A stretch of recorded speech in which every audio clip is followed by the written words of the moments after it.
started real good.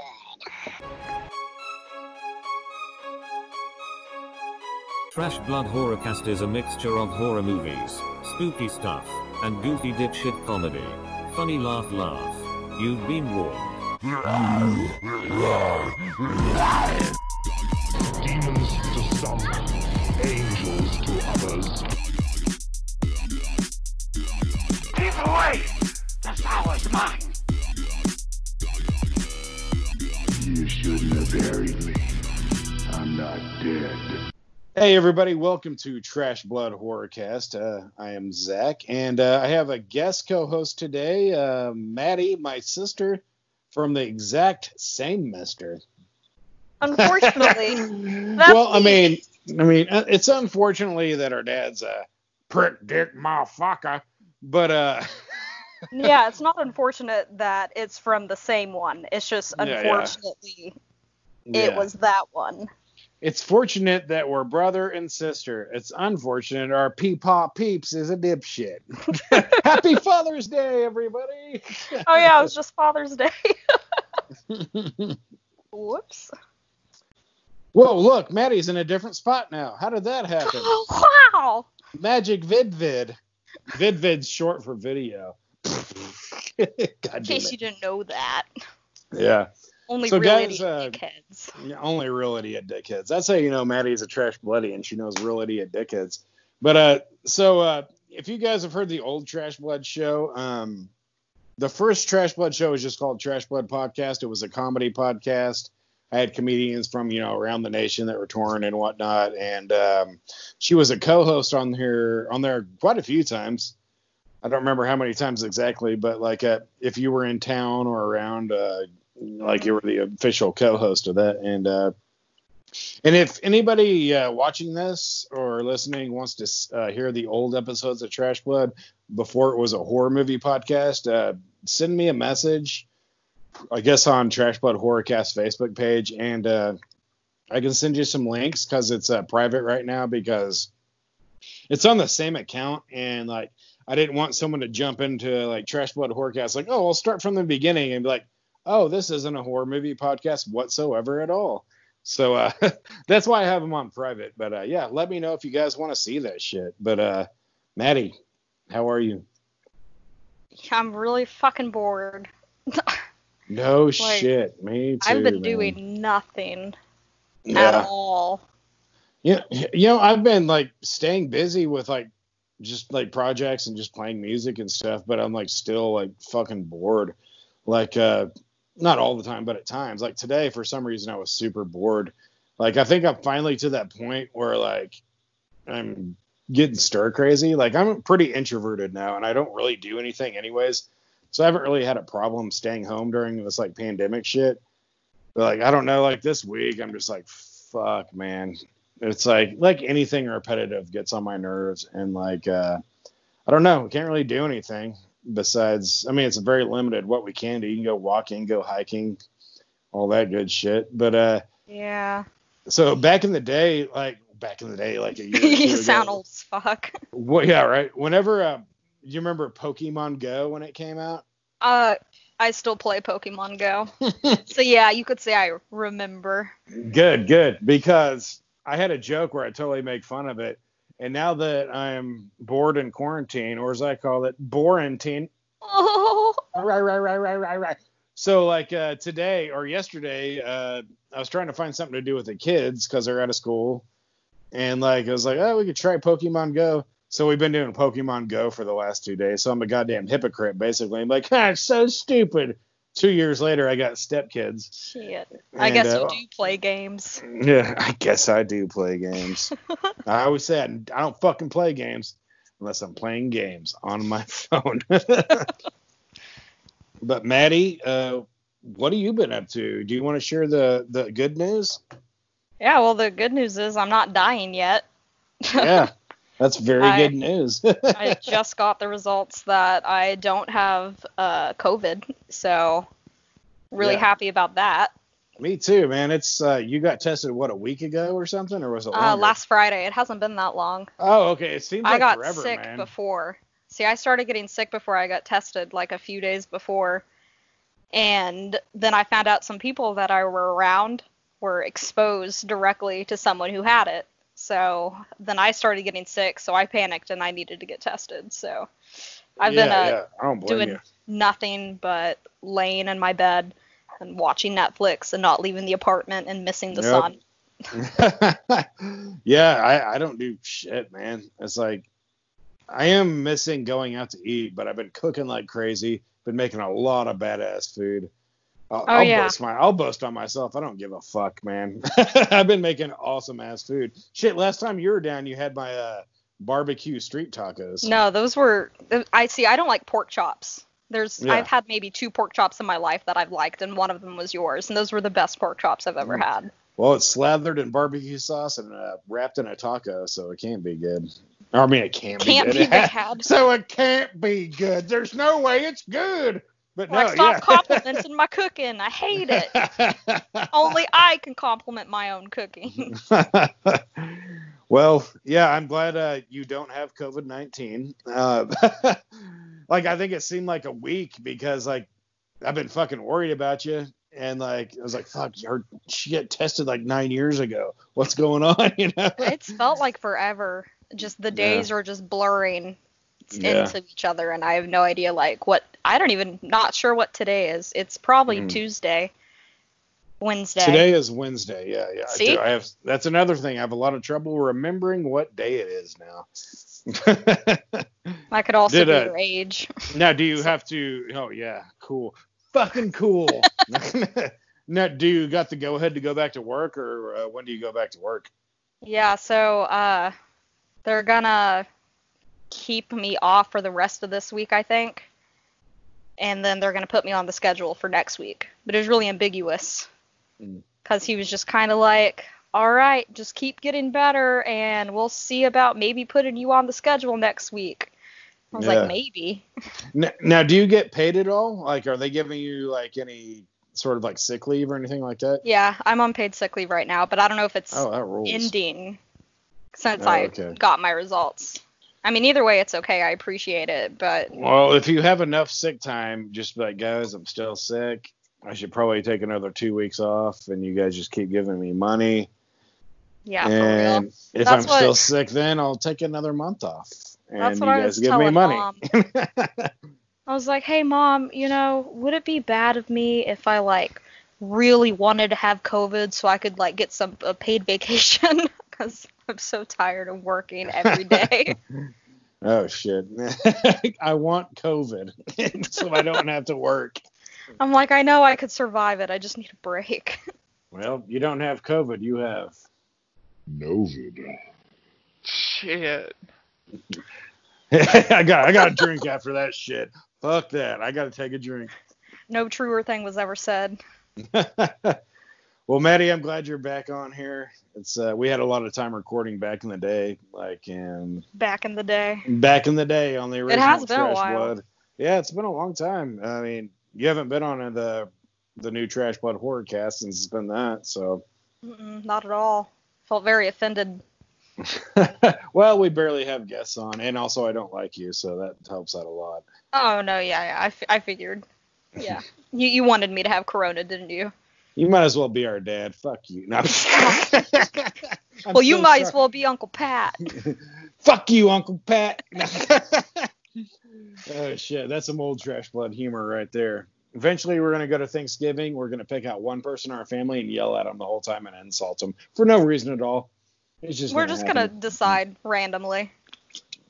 Yeah. Soon they're gonna start picking up on it, probably after the 3rd year, and they realize what's happening. It's like 10 years down the road. Grandma's like 90 something. We're like, fuck you, Grandma. It's your turn. Fuck you, Grandma.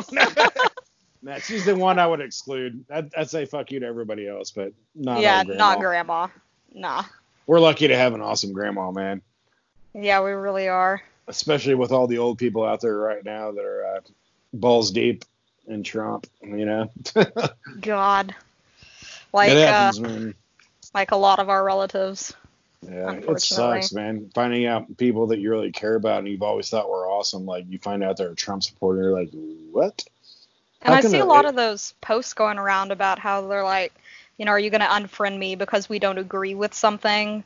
Like, political wise. And I'm like, no, it's about morals and just Yeah. like your character. That's the thing with Trump. It's not political. It's beyond political.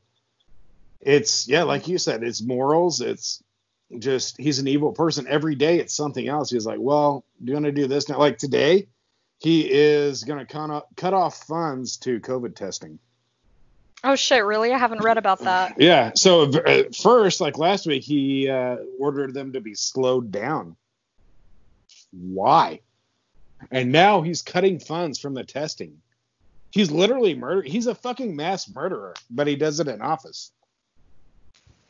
It's not slowing down. It's just blowing up everywhere right now. No. When I say slowing down, like he's slowing down the tests. No, yeah, I know. That's what I mean. Like it doesn't make any fucking sense because it's worse now than it has been ever. We shut down when we had almost no cases compared to like how it is now. Yeah, I saw some statistics today about other countries with COVID and like a lot of these countries, like the highest one I think was like 200 something. I might be wrong.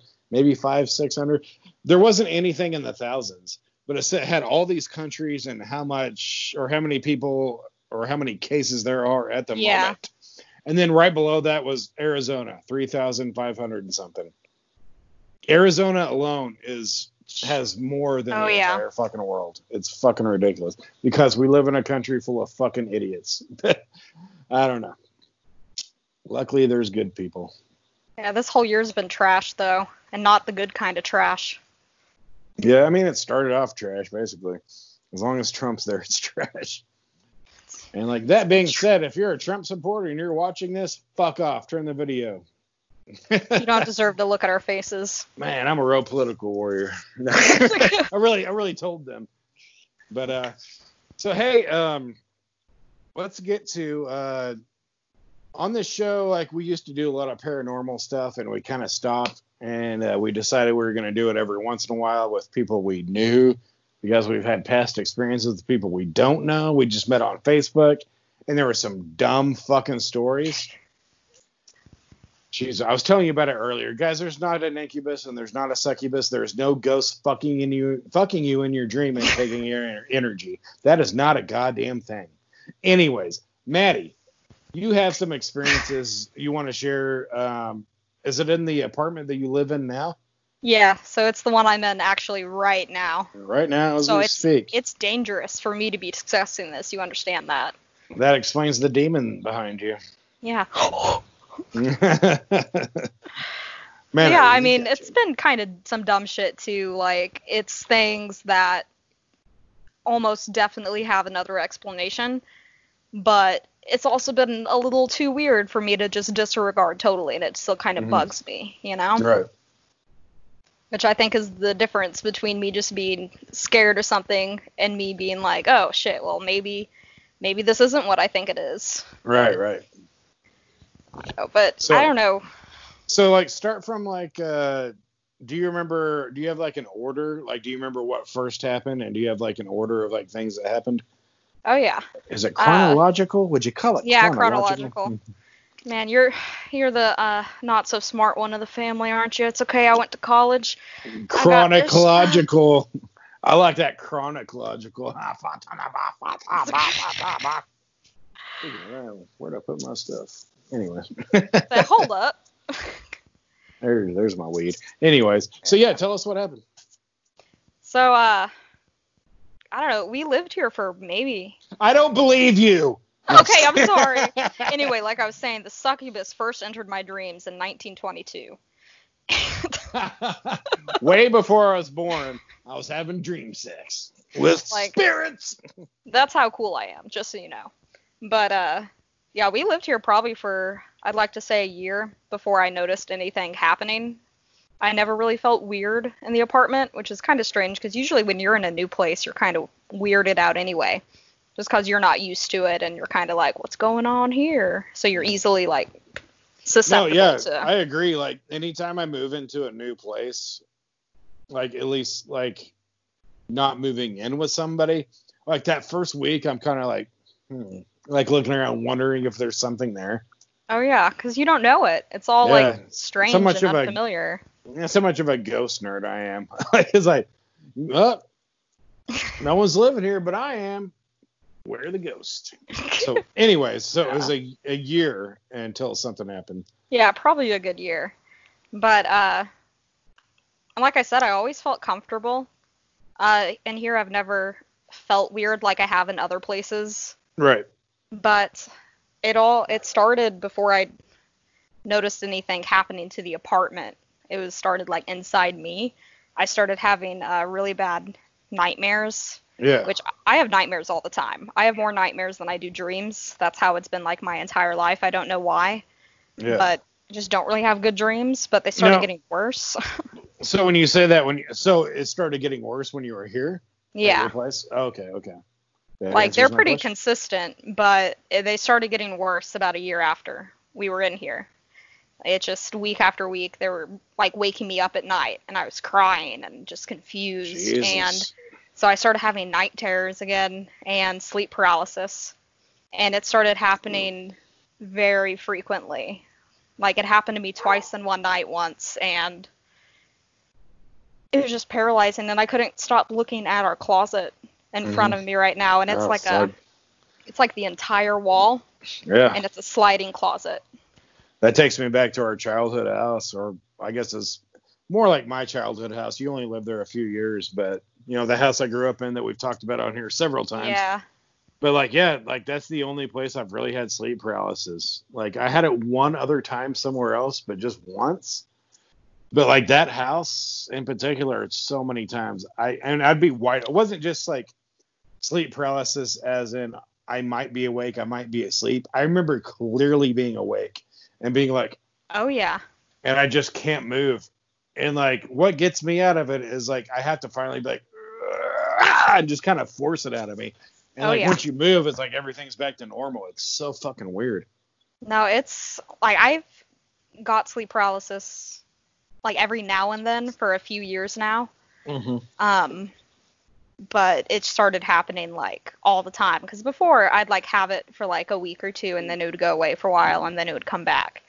But then it was happening like every night. Mm-hmm. And this one time I was laying there, and I was flat on my back, but I was flat on my back. I'm sorry, I can't turn off the lyricist in me. But I woke up, and I know I woke up because I looked over at my phone out of the corner of my eye and like turned it on and looked at the time. And then it hit me, and all of a sudden I seized up. It's not like I was sleeping and it happened, or I just woke up and happened. I was awake and moving, and then it hit me. And really? I thought that was really weird. And it felt like I was being that's very like weird. Pulled over the side of the bed. Like I was laying on my back, but I could feel myself moving and curling over. And it was just this dragging sensation, just like a circle over and over again. I could just feel myself getting dragged down there. And then all of a sudden I woke up and I was laying on my back again. Shit. Now, have you guys ever done like any research or asked anything about the past? No, but I'd like to. Apartment? We need to, especially if we're going to stay in it for another year, Yeah, I mean, I know you can find out, like legally you can find out anything that's happened in the house. The realtor or whoever does it usually doesn't tell you about the bad things that happened, but yeah. I used to be legally required to. Man, right? it just depends. It depends on the situation. Like, I don't think you, it's like murder, you do have to say something, but I think it was like if someone dies of natural causes, I don't think you have to say anything. Oh, which shit. Makes sense. I mean, people fucking die. I mean, yeah. And like usually when you tell somebody like, hey, someone died in this house, even if you don't believe in ghosts, you might be a little weird about it or something, and you don't want to do it. So, but like maybe suicide was another one. You don't have to say something. I don't know. There's a lot of weird rules in real estate, I found out. God, I don't like that one. Yeah. So anyways, continue. Yeah, so I started having sleep paralysis and nightmares pretty consistently, which is nothing new for me, but it was just really bad, like an intense period for like a few weeks. Mm-hmm. And then I started noticing like things in the apartment that were kind of weird. Mm-hmm. And, oh God, what was the first thing? I think the first thing that started happening was like the cabinets were left open, which I thought was kind of weird because, like, I know I don't leave cabinets open, but my boyfriend might have, and like our roommate at the time might have. So it's nothing like weird. It's just that I'm usually the only one in the kitchen. Yeah. So it was a little weird. Yeah. And then, Could be an uneven house, though. true. And we're on the second floor. I'll fucking debunk you right Well, now. I'm hoping you will, so I don't go to bed freaked out tonight after talking about this. Well, I mean, before we started recording, we talked about some debunking type stuff, and like, we talked about the cabinet thing, and like a lot of situations, like they do prove it. And all you got to do is, do you have a level? You probably don't have a level, do you? I think we do actually, a little Yeah. one. Put it on your kitchen floor and see what it does. I know that some of the cabinets are, they're so fucked up. This place is so cheaply built. That's why the rent is so cheap. The cabinets are all kind of funky. Like the bottoms of them are curved up and like welted and curved down. So that, I can definitely see that being because of how shitty this place is. Right. So anyways, like I said, I'm not like trying to debunk you on here or anything, but we talked about this before we like recorded, like, but like if it's level, fuck, I don't know, man. It's probably the devil. It's probably Satan himself. I'll level it out when I get off this call. We'll see where it's at. Continue. So the next thing that happened, I think there's two events that happened pretty close to each other, and I don't remember which one happened before the other.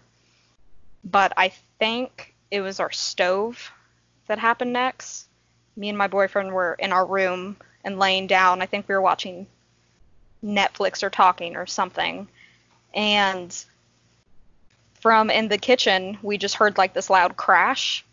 Like it sounded like something like got like dropped on the floor or something. Right. Something was knocked off the counter. And I was like, what the fuck was that? So he got up and looked at the kitchen to see what it was. And the heating rack at the bottom of the stove, the little door you can pull open to like, you can keep pots and pans in it, or it's to put stuff in it to keep it warm, you know? Mm-hmm. It was just pulled completely down, like flat. And like it's pulled really, out? So like it, when you pull it, it comes down. So it's like a latch kind of thing, you know what I mean? Yeah. So it doesn't pull out. Right. So it just like flipped down. Yeah. Okay. Yeah. Yeah. And yeah, that's pretty weird. Which I mean, nobody was in there to pull, and even if it could have done it accidentally if it was left at like a weird place and it just lost to gravity or something. But it's really hard to pull out. Mm-hmm. Like it's old, and like you have to fucking yank that sucker to like get it open sometimes, and it makes a really loud creaking sound when you do it. So after you shut it, did it open back up again at any point? Like any I don't time think after so. that? I was saw about to say, it. it could be a screw or something like that, but like that's weird that it would just like open one time. No, yeah, it hasn't done it since. I've seen it like kind of a little open, like it was pulled a little bit, but that probably could have been because I didn't close it enough. But other than that, it's never dropped open like that ever again. That was the only time. So. Yeah, okay. It was just really unexpected, and it really freaked us out for a while. Right. And you said there was another thing that happened around the same period? Yeah, so either before or after this, I had let the dog in from outside. We live on the second floor. So I took the dog outside to go use the bathroom, and we came back up, and I hung his leash up by the door and locked it and came back into the room, in the back room, so you can't see the living room from here, just for context, you know. And I forgot why I went into the living room. Like, I forgot something. I think I left my vape or something in there, because, you know, I'm addicted. You left your vape, Bob. You left your goddamn vape. But I walked in there, and the door was open. Like, it was open a good deal, too. Like, probably at least a foot, I want to say. And it swings in. Obviously, I don't know what front door would swing out. But I want to make that, though. So anytime someone rings my doorbell, I'll just open the door and hit them in the nose and be like, I don't like fucking company. I don't like fucking company.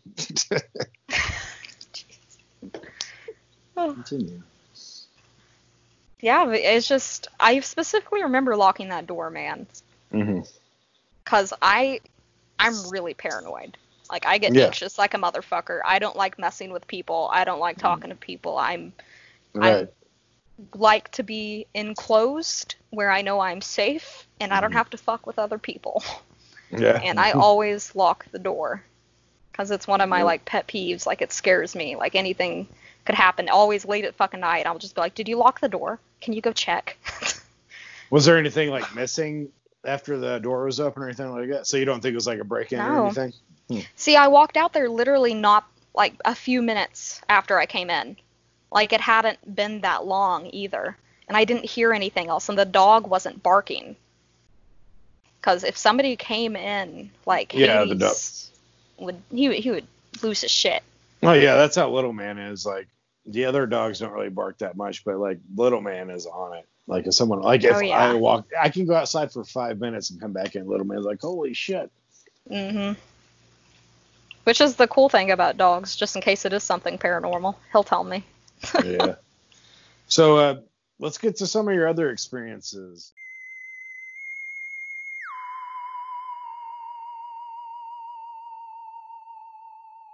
The next thing, it wasn't really my experience, but it was my roommate's, and he told me about it.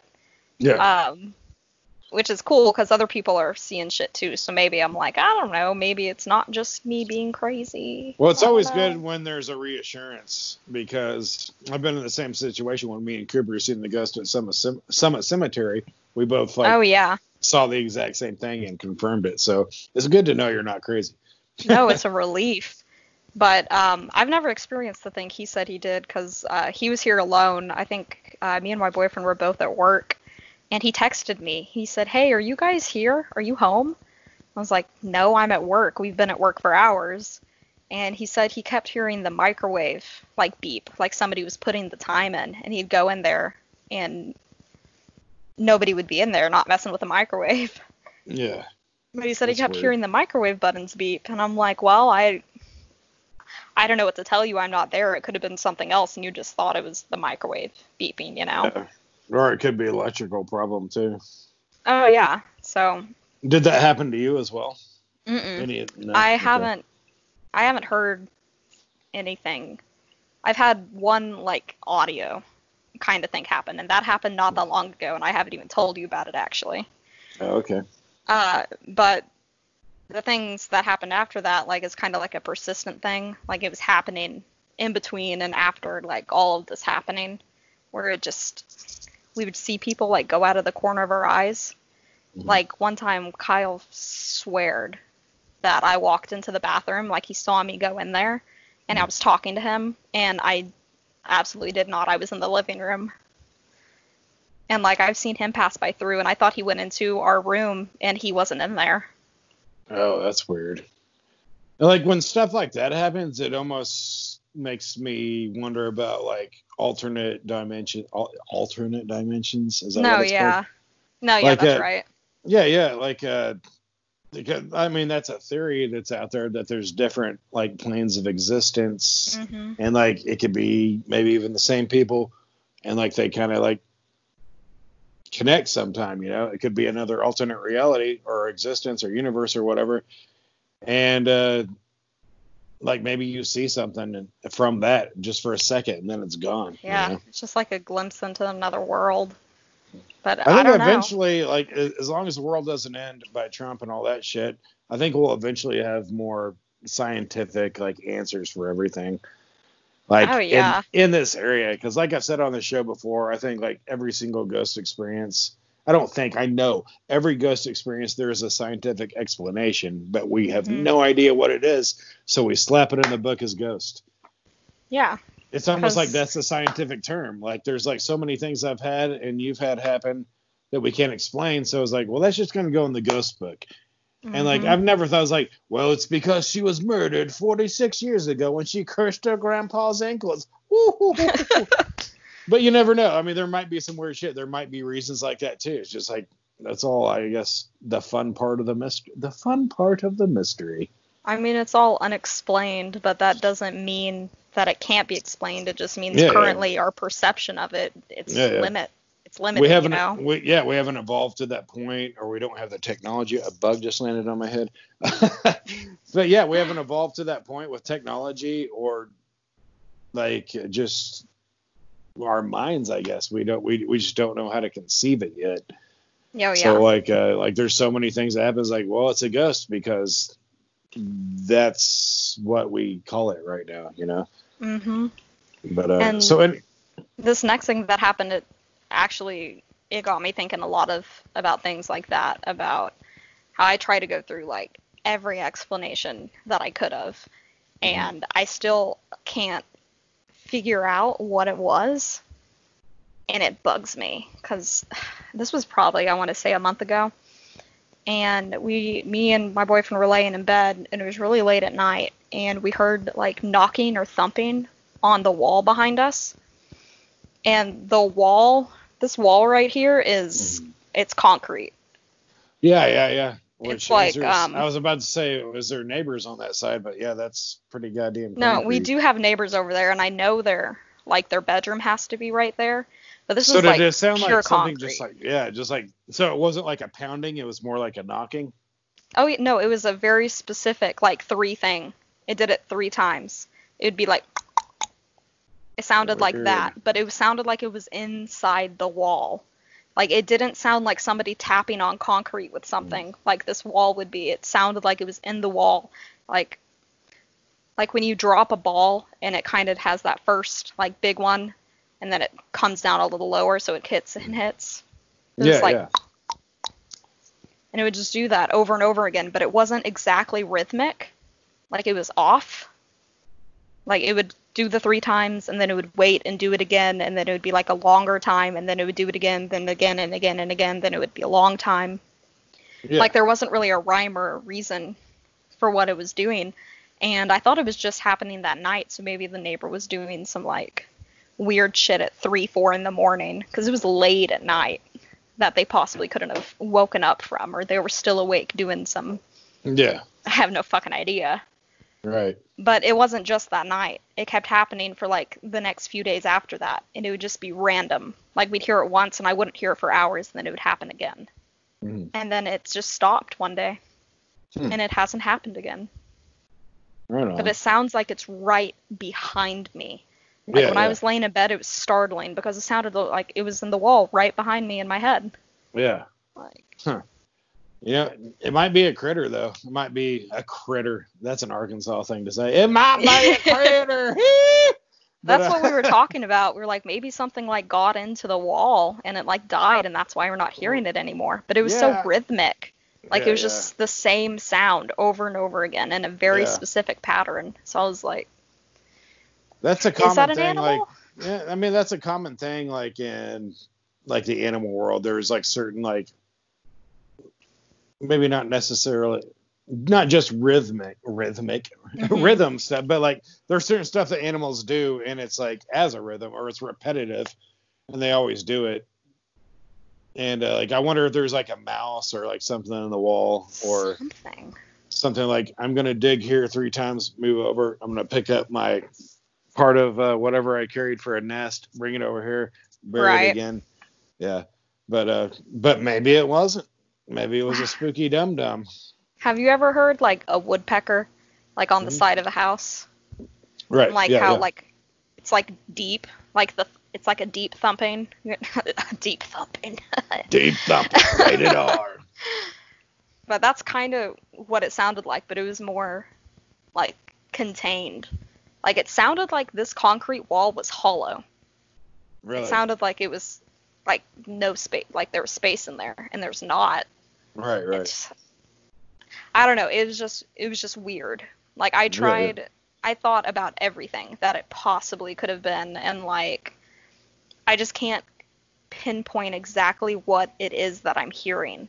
Because like, all the things I come up with, I'm like, well, would it sound exactly like that? Like, I don't know. Yeah.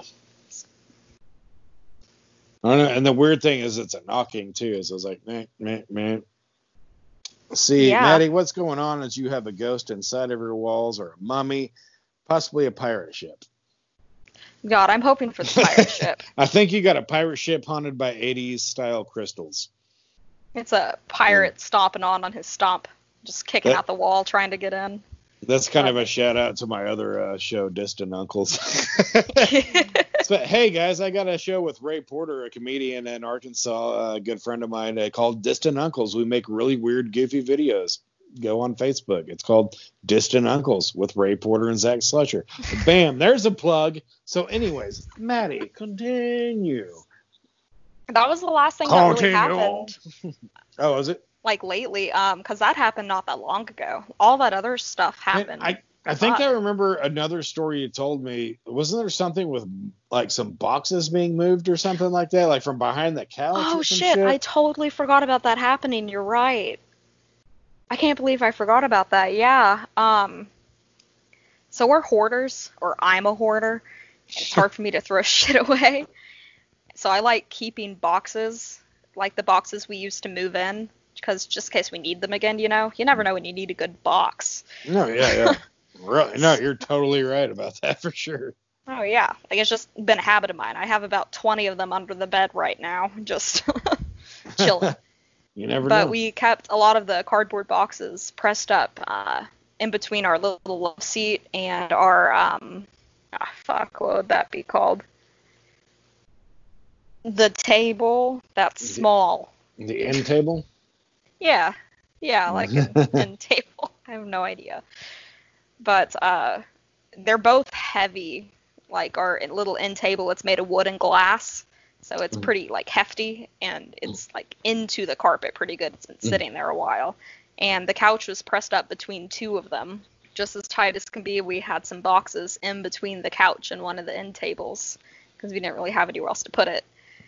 And running out of places for your boxes. It's a small apartment. I need one room just for boxes at this rate. So, but Kyle heard like shuffling, and he asked me if I heard anything, and I was like, I don't know. And then it did it again, and it sounded like rustling.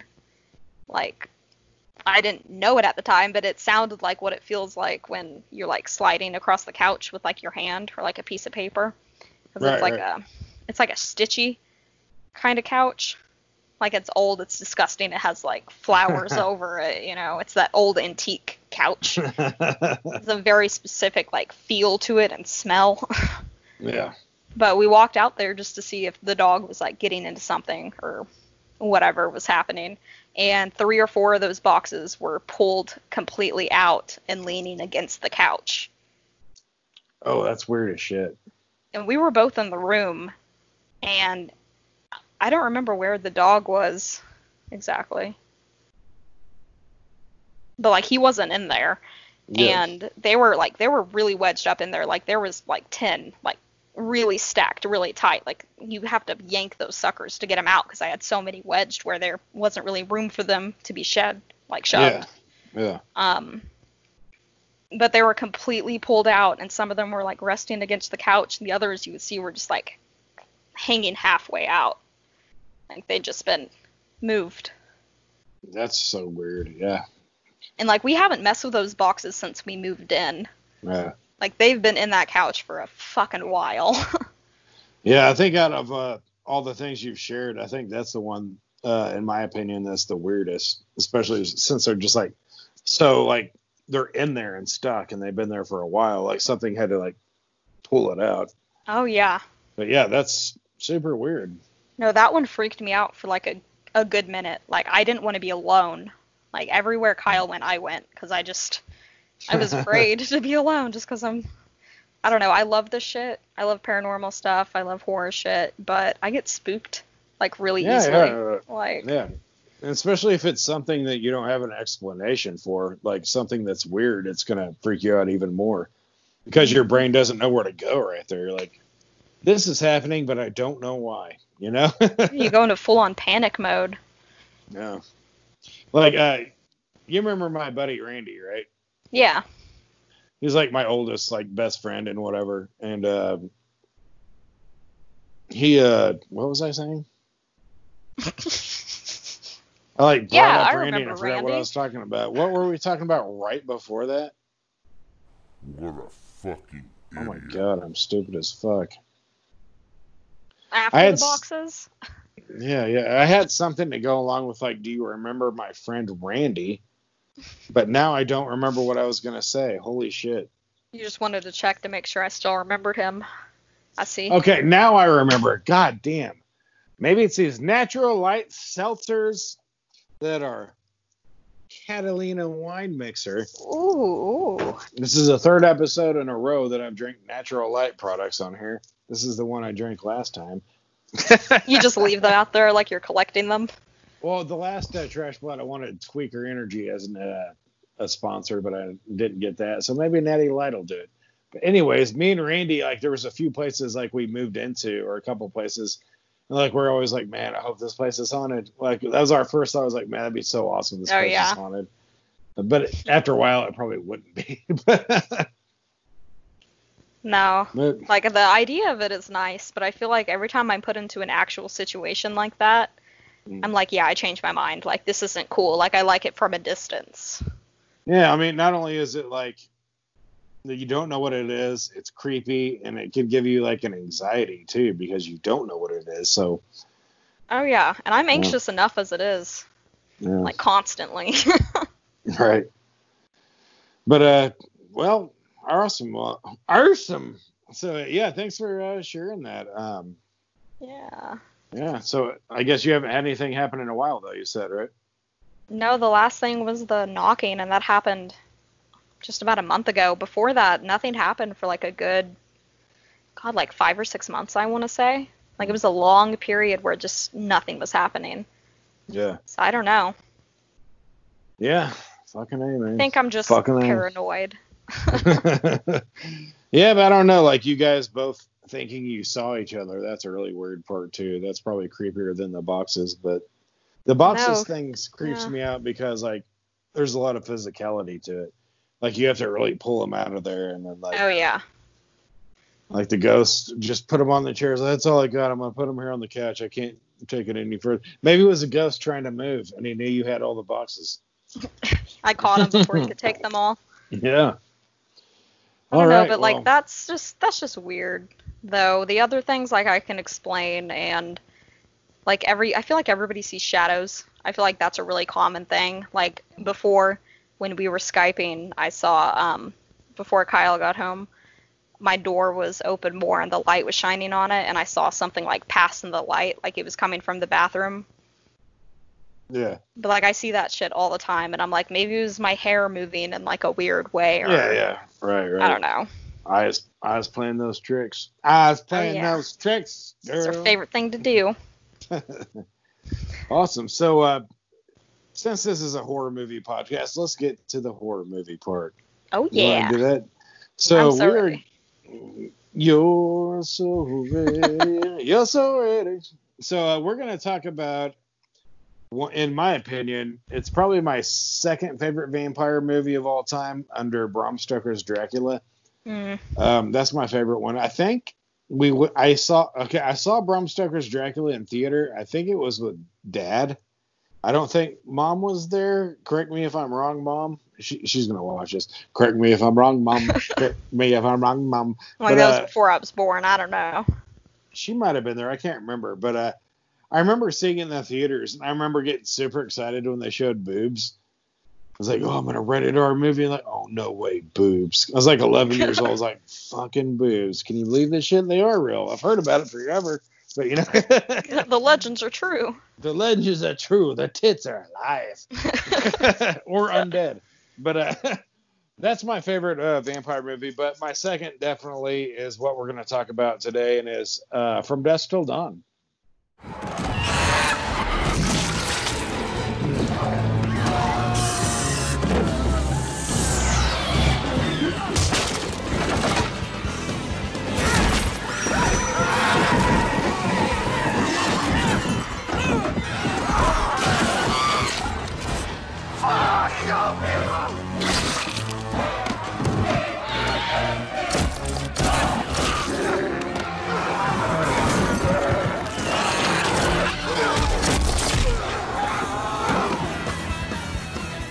Oh yeah, that's one of my favorite movies too, horror movies.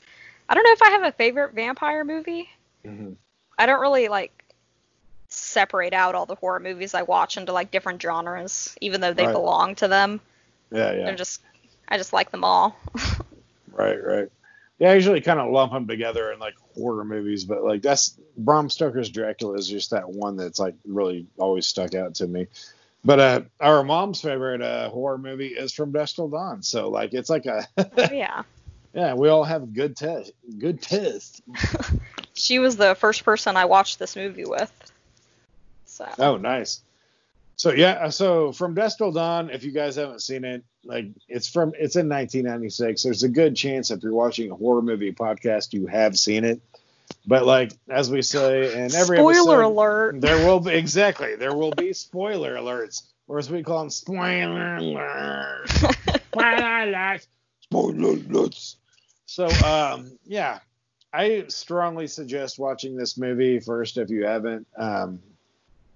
It's a fucking fantastic movie. It's directed by Robert Rodriguez, written by I forgot who. Okay, there was someone that did the story, and Quentin Tarantino wrote the screenplay.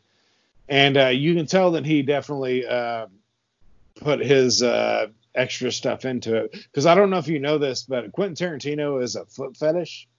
Oh, yeah, no, I do. Yeah, and like once you find out about that, like, and then you watch his movies, you totally see it. Yeah, And it like makes sense. there's the part with Selma Hayek where she is dancing with the snake, which we talked about earlier before we recorded. She there's a part where she puts her foot in his mouth Oh, yeah, I can see it in my head now. and she like dumps the alcohol down her leg and it like goes into his mouth. And like by the way, Selma Hayek and From Dusk Till Dawn is my number one. Oh God. That's how excited you are about it. My number one. Oh God. Yeah, I got headphones and I'm hitting the cord and shit.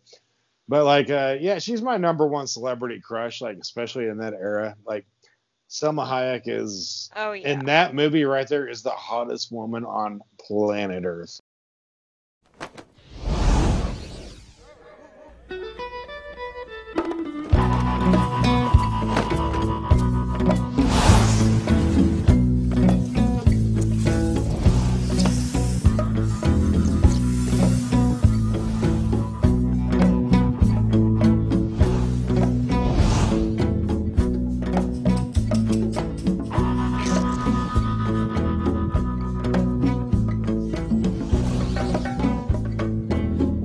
Watching her strolling in the night, so white, wondering why it's only after dark.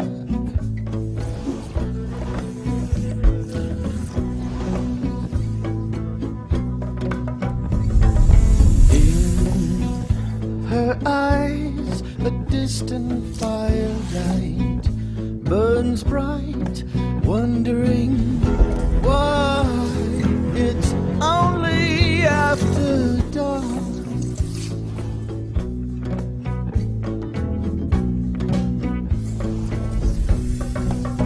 I find myself in her room, feel the fever of my doom, falling through the floor. I'm knocking on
like straight up. One of, if not the reason that I realized that I'm bisexual, for sure. 100%. Man, yeah. I mean, yeah, I imagine. God damn, it's fucking great. But Tarantino is like, he's like a fetish evil genius or something. Like, he figured out a way to put the hottest girl ever's foot in his mouth, and he's into foot stuff. Oh, yeah. He's like, oh, I think I can do this. And he got away with it, too. And he would have got away with it if it wasn't for all these festering kids. I'll say festering. Man, I love Tarantino, though. I like a lot of his films, and it all has the same, like, nice vibe to it. Mm. Kind of, I don't know. I don't want to say campy, but... Yeah, it's got a campy vibe to it. He's got I like his dialogue. He's pretty dialogue driven in most of his movies, and that's pretty impressive to me when you can make a whole movie and it's good based on what they're saying. Because there's so many movies that are like, I love this movie because a car went fast and it blew up. No, yeah, for sure. Like, literally anybody could write down a car crashes and it blows up and then a transformer started jacking off. Like, Mm-hmm. But like, yeah, Tarantino is like, his dialogue is awesome, and with Robert Rodriguez directing it, I mean, it just makes it that much better. And like, it's got Juliette Lewis, it's got George Clooney. Tarantino is in the movie as a total fucking creep. God, just so he looks like a pervert in real life, though. That's just how he looks. Yeah, he just right. looks like a pedophile. And then he made it worse, like in the movie. So just in case anybody was unsure, yes, I am a creep. Yeah. And Juliette Lewis is really awesome. And Harvey Keitel is in it. And Cheech Marin. You got Danny Trejo. You got, who else? Selma Hayek again. She deserves a double shout out. Selma Hayek, if you're out there. Yeah. But yeah, it's got a lot of good people, and I've never seen a better twist in a movie. No, when I first watched that, I had no idea where it was going. It was normal, and then all of a sudden it got really fucking weird really fast, and I was just smiling the whole time. So I was like, holy shit, is this happening? Like, so what? The first time, you said the first time you watched it with Mom, right? Yeah. The first time I watched it was with Mom and Dad, so. Holy shit. Yeah. And like, I remember watching it, and I knew there was vampire stuff in it, but like, that twist just fucking still shocked me. So like, if you haven't seen the movie the first half of the movie is a like criminals on the run thing. Tarantino and George Clooney are like professional thieves, and they've killed like rangers, they've killed cops, they've killed like civilians or what, I can't remember who all they killed, but they're on the run. They stole a bunch of money or something, or they didn't really have much backstory to like what happened, why they were on the run, besides them being like professional thieves and being criminals and shit like that. Well, that's a great thing that Tarantino does too. He starts like in the middle of the action, which is a really good like literary thing. I love. Yeah. And like you don't always have to explain something in a movie. Like there's sometimes I wish they would, but like in Pulp Fiction, like when Ving Rhames opens a suitcase and it just shines gold on his face. Like you don't know what that is just by watching the movie. Like there's rumors or whatever what it is. Like the main thing is it's supposed to be his soul, and that's why he has a Band-Aid on the back of his neck because something took his soul or whatever. Yeah. How many minutes were we at? 25. Okay. And but yeah, it's cool to like leave some things like that, like where it could be like a mystery, but like, yeah, it's a fucking great movie. So it starts out crime, they're stealing shit, and then they go to the place called the Titty Twister, which is a bar in, I think is it Tijuana? It's in Mexico. Yeah, it's Tijuana. Yeah, and it's called the Titty Twister, and it's supposed to be for bikers and truckers. And so they go in, and Danny Trejo, the bartender, he like refuses them immediately. He's like, or Clooney's like, hey, let me get a shot of whiskey. Pours a shot of whiskey, holds it up, and then shoots it back. He goes, you're not allowed in here. This is for truckers and bikers only. That's such a power move too. He's Yeah. just like, yeah, you want some whiskey? No, I want some whiskey. Yeah. And it's weird seeing Danny Trejo with like shorter hair. It's kind of weird. Oh, yeah. But then like Harvey Keitel comes in and he's like, hey, I've got an RV and I have a license to drive a truck, so I'm basically a trucker. And which part of that makes sense and part of it doesn't, because like the reason that they have like bikers and truckers, the truckers part is because they're stealing their inventory. What are they having in the truck? They're not only eating them and, vampiring their motherfucking asses, but they're stealing their stuff. So I don't get the bikers part. They don't really explain why it's only bikers and truckers. I don't know Maybe if it was it's because they have less to lose, less Maybe. loved ones looking for them. And like I kind of wonder if they wanted to keep it like more of like, if there was an explanation to it, of like a rough type place, because rough shit's happening. They're having people there every night and then they're fucking going all vampire on them.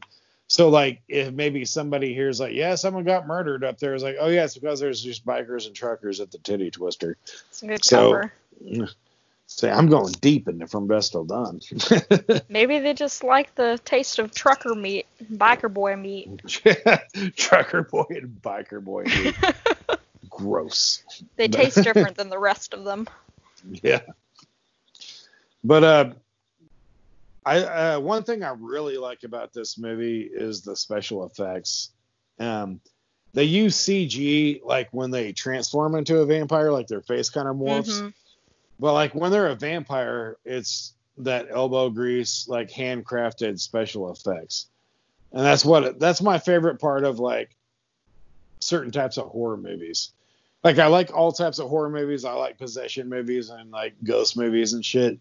But like when you have a movie like that, when there's like gore and like more of like a physical element to it, like when someone like makes like the physical effects, when they make like they actually put the work into it and like make a whole head and sculpt an entire fucking vampire. It's like really impressive, and it looks more real because it's not like, it doesn't have that digital look to it. Yeah, because it is real. It's just exactly. Yeah. Which is really fucking cool. It's like The Thing. Yeah, exactly. Like, I mean, back in the 80s and stuff like that, they had to do that because that's what they had to work with. And like, CG can be cool depending on what it is, but like, nothing has that like a real like elbow grease effect, you know?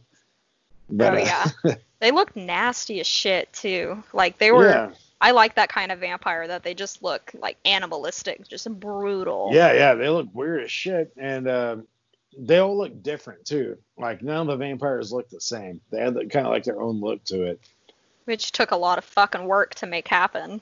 Yeah, so many different vampires. Like with CG, you can just like make them all day, but like like a lot of different shit, and then like other shit that transformed, like.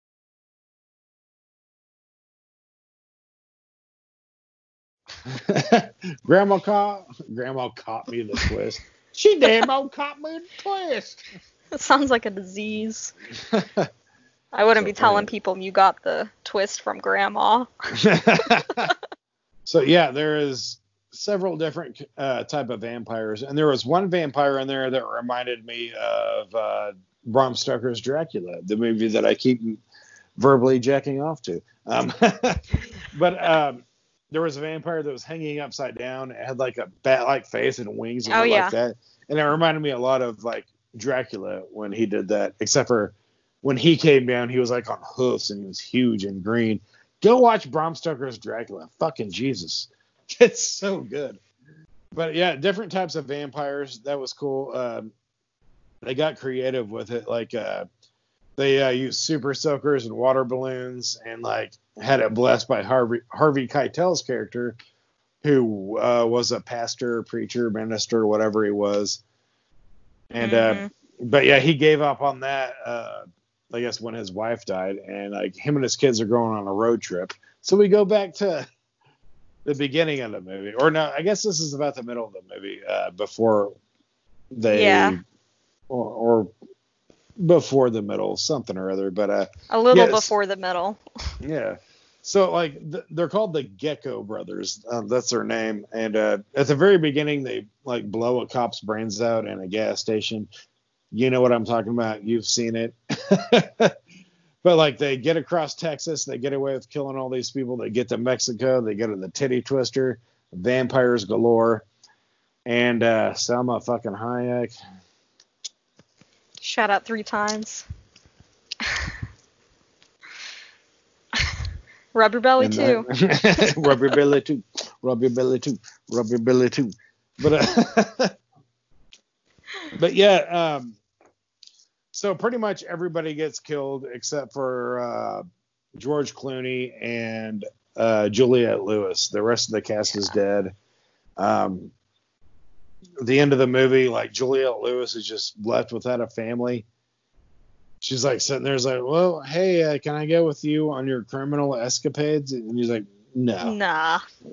And like, He's so like, you're on just, your own, kid. she's like all of a sudden in Mexico, and she has an RV to drive home. And that's it. And like, I never thought about it until I watched it today, because I watched it earlier today. But like at the end of it, like she's like, it's pretty much just her like, fuck, here I am. I wonder what happens. Like if this was a continuation of the story, what happened with her character? No, So yeah. she had to drive the RV home. She had to tell people that her dad and brother is dead now. She had to tell them why, which no one's going to believe because vampires aren't real, but she's seen them. She fought the fuck out of them.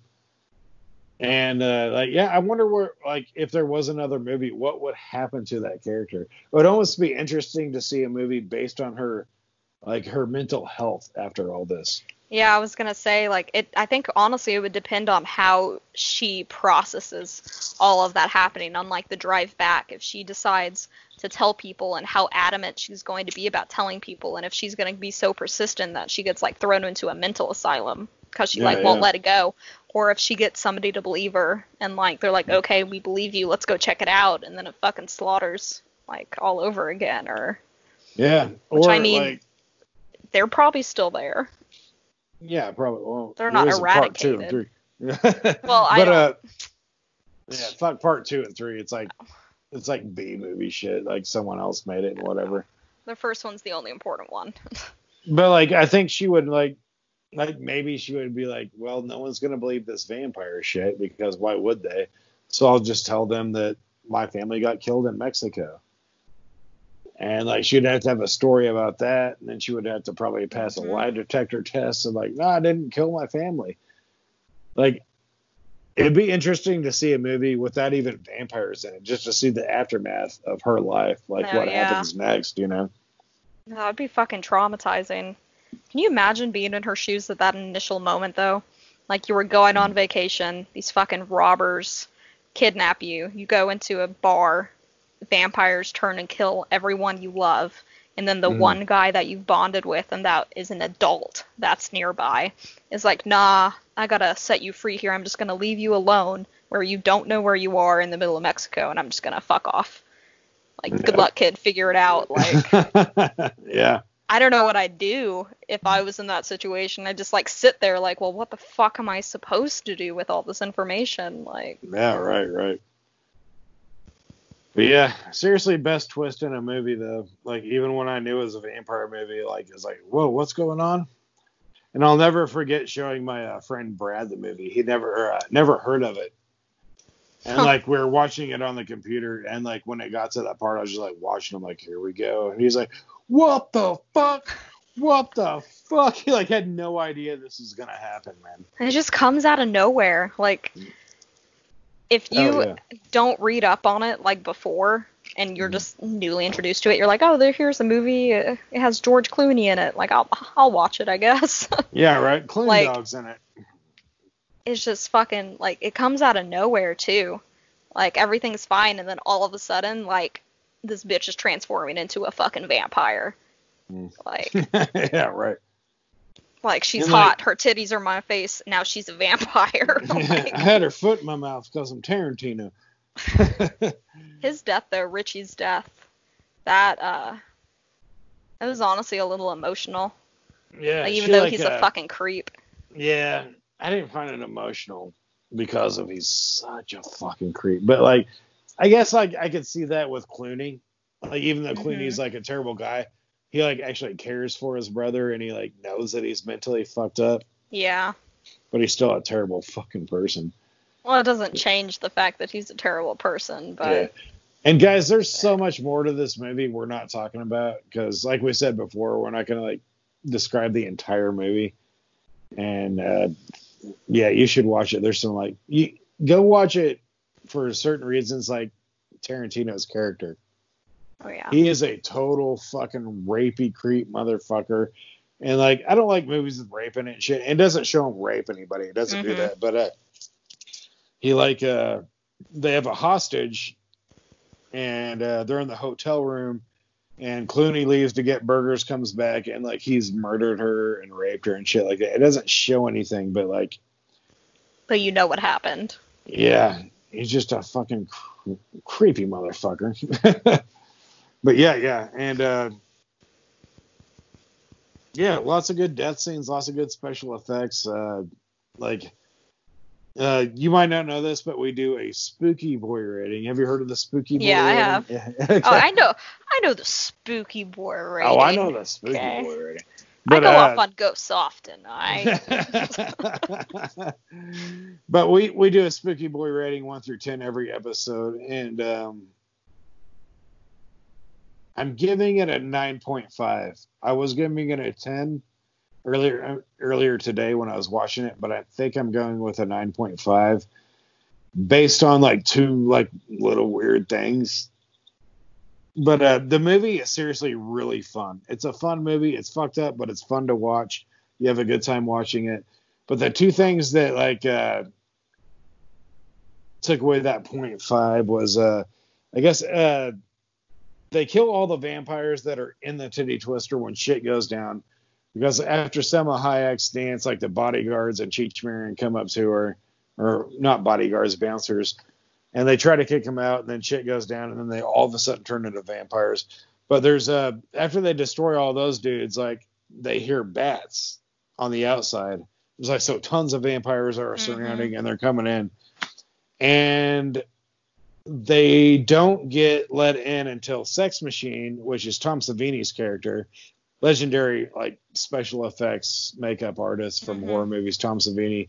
Sex Machine. He I think he throws no it's not him. The guy that plays Shaft.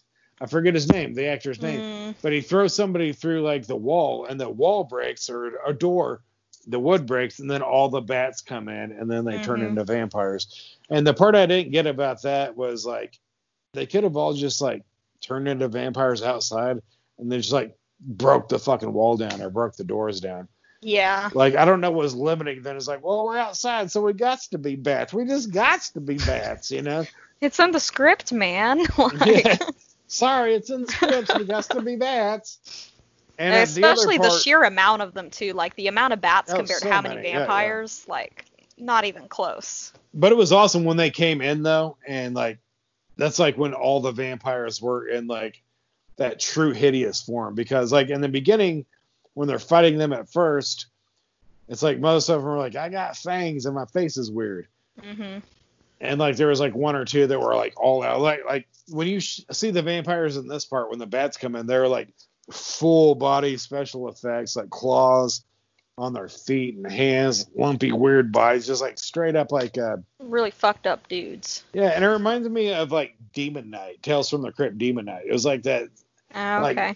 Like they worked on, like, entire bodies, entire costumes of a fucking creature and made it happen. And so they do that, and I don't understand the bat thing. I mean, I guess they could have broke the doors down is what I'm saying, and that's why I give it a 9.5, I think. And actually, one other thing, the son, Harvey Keitel's son, there's like 5 vampires like catch him, and they're like biting different parts of his body. He's like sideways. And Juliette Lewis shoots him because he's like, kill me, please kill me. Yeah. She shoots him, and when she shoots him, like, all the vampires explode. Yeah, that made no fucking sense. That's true. And yeah, I don't know why they would explode because she shot him. I was like, I don't know. It's like because he wasn't a vampire yet. Maybe when he dies, maybe that blood does something to him. I mean, there doesn't have to be an explanation, but it was like it just didn't make sense to me. And the other part about that exact same scene when when that blew up, like you could see like they were like mannequins, like when they did that. Oh yeah. Like I understand like it's blowing up and they don't have to be moving around, but like instead of like doing some effects where they'd be like it was just like there was like one in particular that was like it was obviously just like a mannequin standing there, and it was like with as good as the movie is and as good as the special effects are in that movie, like how could you fuck up that little part right there? There's got to be something you could do, like maybe even like put like something in the arm of one of these mannequins that would like at least move. But there's like one or two that are just like, I'm obviously a mannequin.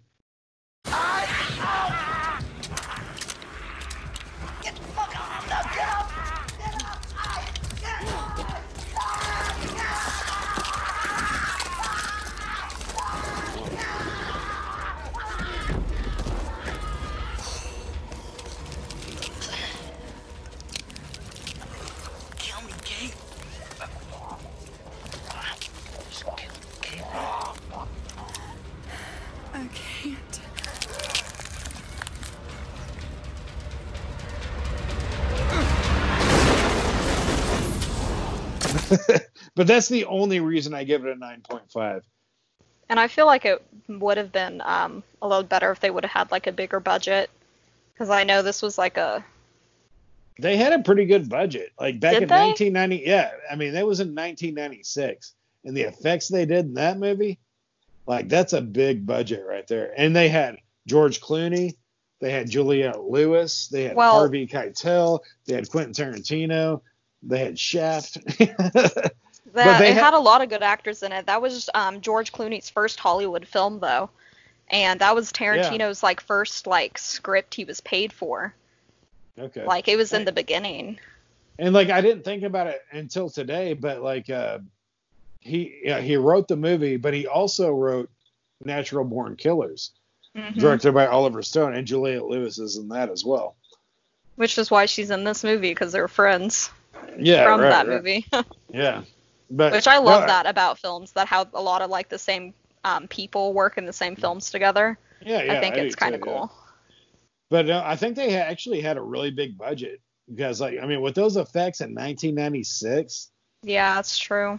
But like, I don't know, you see some 80s movies that are low budget, but the effects are still awesome. But like, not only with the stars, the effects, and like, I was reading through like the IMBD. Because I wanted to see who did the special effects and all that stuff, but because like back in the day, it was like Tom Savini did the special effects. This guy did the special effects. This person did it, but this is like 50 people. There's like lists and lists and lists of people. Yeah, that's true. Like, yeah, I mean they had a lot of money to work with, and like I don't know how good it did at the theater. I think it had a good turnout. I should probably look into that too. But, well, I think it was one of those movies that like gained like kind of a cult following afterwards. Like I don't think it was very popular at first, but then later it kind of blew up into this like classic, like Tarantino cult classic, you know? Right. So, how many spooky boys? No, since you were a girl, how many spooky girls do you give this? God. So when I first watched it, I probably would have gave it a 10. On the spooky girl scale, but now with the, because you gotta admit, looking back on it, like as cool as all the special effects are and stuff, it's still a little dated. Like it'll always be like really close to my heart, but there's just some things in it that I'm just kind of like, that looked like, I don't know, just like poorly executed. Like if they would have done it in like a better way, like when they were shoving the pool sticks into the people. Like the or like the chair legs. Was it pull sticks or chair legs? Take both. Through that guy's, probably both, yeah. Like I love that concept. Like I love the idea of fucking just stabbing someone with a shaft of wood, but it just wasn't as cool as like I thought it should be. Like I think they could have done a lot more at the things they did. But now I'd probably I'm not gonna lie, I totally disagree. I think it's awesome. Really? I think they did it. I mean, I just watched it today too. I mean, it's still fresh in my memory because I watched it. I stopped. The end of it was at 5:00, so it was a few hours ago. But like the thing that I thought was, I don't know, necessarily dated, but like I guess for the time it was around, it makes sense. Is like when like their faces like morphed into a vampire, because that was a CG part usually. Oh yeah. It was like it would morph into a vampire, and like you could tell it was fake, but like it was 1996, and for 1996, I still think that part was good too. Yeah. But well, like they just kind of look like it moved up. Like I could see the movement of how everything like transformed or whatever. right. But One part that was really interesting to me was so Cheech Marin plays 3 parts in it. He plays like a border patrol guy, the cartel guy at the end, and then the bouncer or the doorman. I looked it up. His name for that, his name was Chet Pussy. Chet Pussy. Yeah. What a Chad name. He's like, we got wet pussy, we got dry pussy, we got old pussy, we got blah, blah. It's like so many different types. Like, holy shit, how did you think of that? And then like Juliette Lewis comes up, and like this is when she was like pretty young, and in this movie she's like very like young American, and he goes, we got apple pie pussy. Like, yeah, I guess it is apple pie, but no, yeah, that was really creepy. And I remember I remember specifically the first time I watched it, and that he started saying all that shit, and I looked over at Mom like, is it okay that I'm here? I was like, oh God, this isn't what I thought it was going to be. This is really raunchy. I was so excited. I was like, yeah, I'm an adult now. This is the shit. You said it too many times. You said pussy so much. Oh, fuck. I don't remember where I was going with that, though. There's that natural chaotic trash blood.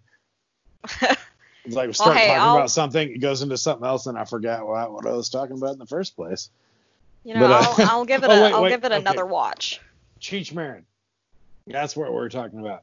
So his Chet Pussy character, he gets his head chopped off, and then he drops to his hands and knees, and like I think a little bit of blood comes out, and then like this head comes out, and these hands come over his hands that are on the floor, and like he turns into this weird rat monkey creature. It almost reminds me of Dead Alive, that thing in there. But and like that was a really good special effect, because like it actually like stood up, and you could tell it was either puppeteering or animatronic, but like it wasn't obvious. It looked like a real creature, and it attacks George Clooney. And I was watching it today, and like I liked how they did that, because they relied on George Clooney for when that thing is attacking him, because it's latched onto him, and this gum thing that, do you remember that thing that Clooney had? It was like this gasoline power thing, and it had the stake. Oh, yeah, it would like go like that.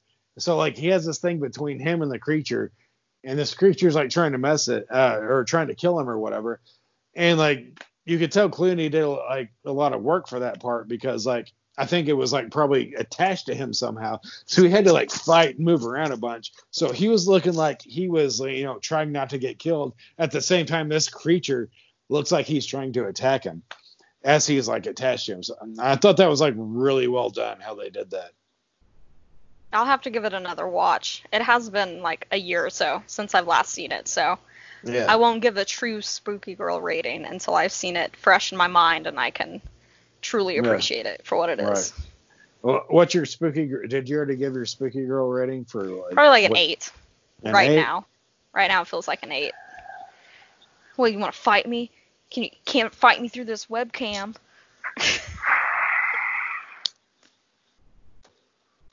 No, 8's a good score. Like there's only a few movies that give me a 10. That give me a 10. That I give a 10, but like I want to give this a 10, but there's just those little couple parts that I didn't. And I hate to almost do it because it's such a fun movie. It's like, in my opinion, it's one of those movies you're kind of glued to the whole time to see what happens next. It's really short too. Like it's not that long of a movie. Yeah, and actually, it's an hour and 45 minutes. See, that's short to me anymore. All the movies nowadays are like 2.5 hours, going on 3 hours. It's weird. Like, so me and Molly, my girlfriend's or my fiance's stepkid, we've been watching all the Marvel movies in order. Oh God, yeah. And it's fun though. They're fun movies. Like, I didn't like them for a long time because like I was a comic book nerd and I didn't like how they were changing shit up. But like when we sit there and watch them all, it's fun. They're fun. They're not like amazing movies, but they're pretty good movies. Some of them are really good. Like Guardians of the Galaxy Part 2 is like a really good comedy. No, it's a for good sure. movie. But where was I going with that? There I go again. With like how long movies are. Yes, that. Thank you for Right? being sober when I'm not. God. Let's talk my about stuff pleasure. and forget about it immediately. But yeah, like some of these movies are like 2 hours, 2.5 hours, and they totally could have been cut down. They could have trimmed the fat, and like it just wasn't necessary to be that long. Even like some of them are like really fun and cool, but like so much stuff you can cut out that doesn't even matter, you know. But yeah, Dusk Till Dawn, we did it. I do cool things like this. You have been watching Marvel. You doing like Wakanda Forever up in here? Wakanda Forever. But so yeah, I didn't say what that was called at first, but Trash Blood Talks Flicks. That's the name of that little bitty segment there. How sophisticated. How sophisticated. But so let's take a quick break, and then we're gonna come back and do a script for Leprechaun Goes to Jail. It is a script we've done on the podcast before. BJ did the voices on a lot of that too, so we're going to change it up a little bit here. It's going to be a little bit different than when we first recorded it. And so hopefully it works out good. It's on you, Maddie. Are you going to do this? I don't know. Let me do the break dance so we can have a minute. Just kidding. I need to get on the floor to break dance. Yeah, well, kind of, it's like a hippie break dance. Like, I'm just doing my regular hippie bullshit. One with the wind, you know. All right. Well, we'll be right back.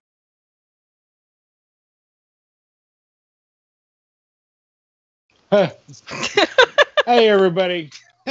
Welcome back. We're going to do the last segment of the show, which is called Trash Blood's Original Sequels. And if you haven't seen or heard this before, it is a script that we write that is a sequel, mashup, or a spinoff to a horror movie that has never been written. So we write all this shit, aka I write all this shit. This is why I got my glasses on now. So You're you not can do that, imagining it. That's what happened. You're going to read my writing. Shit. I've been writing for your reading. Gosh darn it. So we're going to do the script. We've done on the podcast before, but we're trying to do some classics on here because it'd be fun to do on camera, basically. And we're going to have a new set of listeners. But this one is called Leprechaun Goes to Jail.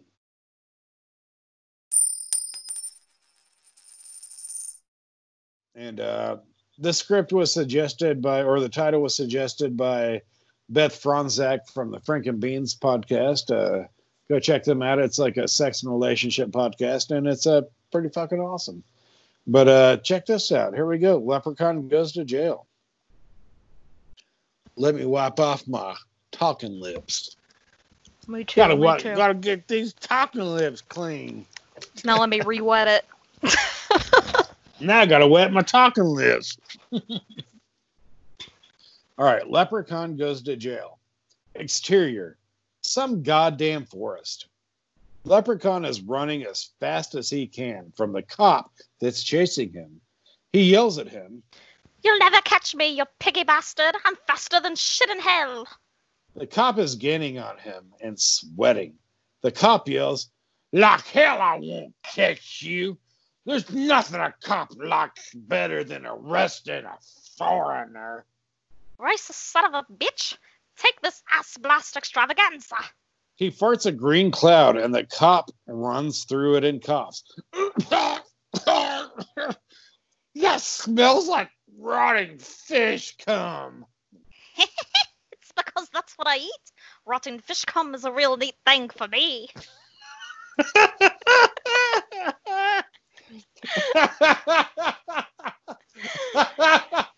The fact that somebody would say rotting fish cum is a real neat thing for me. Okay, sorry. It's my Tuesday night, Sorry. you know? Typical. What you doing tonight? Eating rotting fish cum like I should. All right, okay. Fuck. Okay, back to the script. All of a sudden, the cop leaps and tackles him to the ground. No! Get the fuck off me, pig! You're going downtown, you ugly little fuck! The cop slaps handcuffs on him. The cop slaps handcuffs on him and says, Leprechaun, you're under arrest for countless murders. You have the right to remain silent and all that other shit that us third-grade dropouts say. You're going to regret this, Officer Pissface. Yeah, you shut your mouth, you tiny terrorist. You're mean. You're mean to call me that. The cop walks him up to the squad car and cries the entire time. I'm not a bitch face. I'm not a bitch face. You're a bully. Oh, you seriously going to cry the whole time? You're lucky my powers are dormant right now. I've never had piss on my face. Unless it's the sheriff rewarding me for being a bad potty boy. A bad potty boy? I don't even want to know what that is. As soon as I find some gold to eat and regain my powers, I'm coming for you. Shit. It's been a long time since I've seen the Leprechaun movies, so I don't remember how he has powers. Fucking deal with it. Let's get to the car. Oh shit, let's get to the car. They get to the car. Let's get to the car. Cop says, get your fucking car. Hey, you're a mean jerk. A mean jerk. I hate you. Jesus Christ, Bacon Boy. Get your shit together, man. I'm not bacon, and I'm not a boy. I'm going to give you a ticket for picking on a bully. Picking on her. Shit, I fucked that up. Fuck my You life. can't bully the bully. That's illegal. I'm not bacon, and I'm not a boy. I'm going to give you a ticket for picking on a hero. Cop shoves Leprechaun in the car, slams the door, and gets in. He says to Leprechaun, let's get your ass to jail, shithead. He drives Leprechaun to North Dakota State Penitentiary while loudly crying the entire trip. There's not piss on my face. He keeps crying, and the Leprechaun mutters to himself, Little shit. You're stealing me away from my pot of gold. I had planned to eat rotten fish cum all day today. Jesus Christ. Hey, I don't think you're a piss face. Really? Yay! Thanks for saying that, Leprechaun. You know what? You're good people. They pull up to the prison because North Dakota decided to skip due process or some shit like that. They go through the gates and pull up to an entrance where Warden Clarence Dale and a line of prison guards stand. Cop gets out of the car and the warden says, Afternoon, cop. Warden?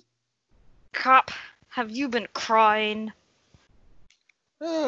Yeah. I mean, I had myself a pretty good cry. Leprechaun called me a piss face. What? Get that piece of shit out of here right now. I'm sorry he hurt you, cop. Thanks, Warden. That means a lot. Well, let's put this freak behind bars where he belongs. Yeah. Cop pulls Leprechaun out of the car, stands him in front of the warden. The warden says, Hello, I'm Warden Clarence Dale, and this is my prison. Good day, Warden. Will I be sleeping in your room? You'll be sleeping on cold metal. Warden points at Cop and says, Do you see that man over there? Sure, if you want to call him a man. He does not have piss on his face.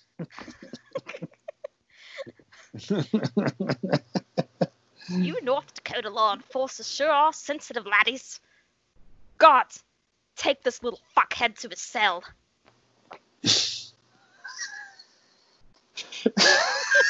like how you did the Leprechaun's voice too. Get him to the cell. I know, I just... Two guards grab Leprechaun and start taking him away. He turns to Cop and says, I totally lost our place. I'm so sorry when I started laughing. Oh, you're good. Two guards grab Leprechaun and start taking him away. He turns to Cop and says, See you soon, Officer Pissface.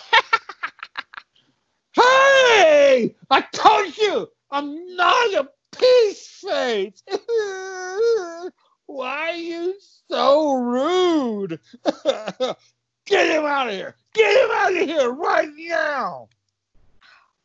The warden hugs Cop and rubs his head. Shh. Now it's okay. They're taking the bad man away. I'm not a pitch face. I know you're not. You're a police law head.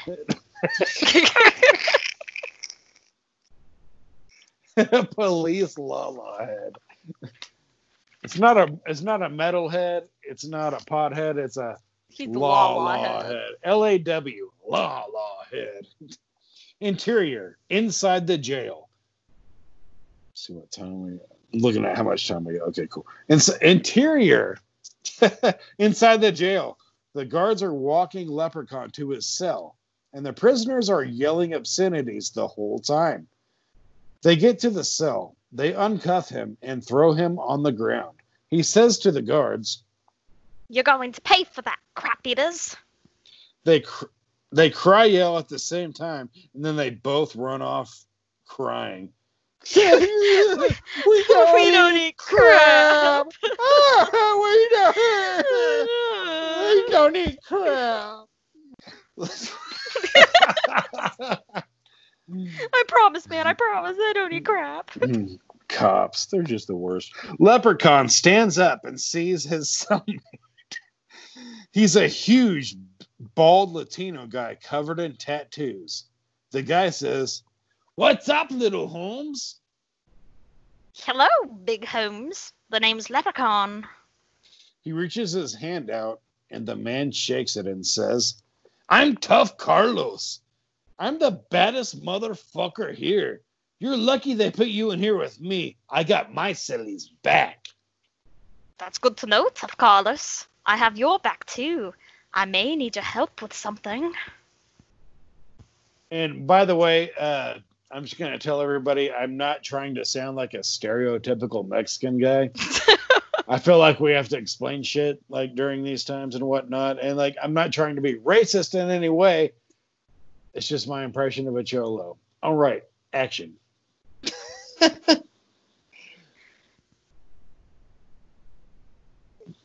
Wait, okay, there we go. What you need, bro? Need to learn how to fight? How to make prison wine? A long back rub while I sing Boys to Men?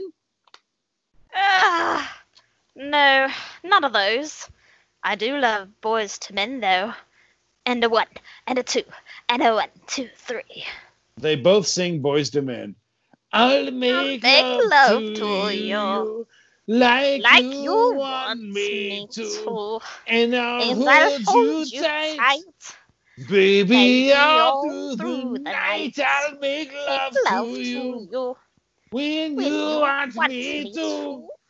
And we'll not let go. Till you tell me to. Yeah, damn. Leprechaun, you're a real R&B soul sing boy. You bet your Los Angeles Dodgers neck tattoo I am. You got some pipes on you too, Tough Carlos. They clasp hands and say at the same time. Bros for life. Sorry. For life. Wait. Bros for life. Through good and strife. All right, little homie. What's the favor? I need to find some gold to eat so I can get my powers back. You'll help me if I get you out of here. Fuck yes. I just realized I totally said that line wrong. Wait, yeah, do it again. If you help me, I'll get you out of here. Fuck yeah. I'd love to get out of here. I know plenty of fools with gold teeth. We can get them in the cafeteria tomorrow, Holmes. Oh, gold teeth in my mouth and my belly go south. Me limerick boy. Rhyming is a neat thing for you. Let's get some shut-eye. Tomorrow's gonna be sick. Tomorrow's gonna be sick. They go to bed and wake up in the morning with the intercom. Wake up, law-breaking assholes. Time to eat breakfast. The cell doors open, and Tough Carlos and Leprechaun get out of bed and head to the cafeteria. They get their food, sit down at a table by themselves. Leprechaun says, No gang you sit with? No fucking way, Holmes. You don't need a gang when you're a fast punch, mean kicker guy like me. I butt farted. Well, I consider an honor to sit with you, laddie. Now let's get some gold chompers. Tough Carlos scans the room and sees Terrifying Brian. He yells at him. Yo, Terrifying Brian! Get your punk ass over here, fool! Terrifying Brian rushes over because, like everyone else in the jail, he's scared of Tough Carlos. Brian says, Yo, what up, Tough Carlos? You need me to compliment your Boys to Men singing again? Nah, man, just sit the fuck down. Meet my new little homie, Leprechaun. Yo, what up, Leprechaun? Hello, Terrifying Brian. That sounded like Dracula. So, what up, guys? What you fellas need? How many gold-ass motherfucking teeth do you have? Man, I got like 3. Gonna get a 4th when I get out of this shithole. That's perfect for what I need. What? What do you need? Meet us in the bathroom in 10 minutes. What are you gonna do to me? Trust me, it'll be worth it. I'll be helping me out, and people will see that you and Tough Carlos are good buddy buds and will respect you. Sounds good, Leprechaun. You know what? Maybe everyone has finally stopped calling me Bad Potty Boy after this. A bad potty boy?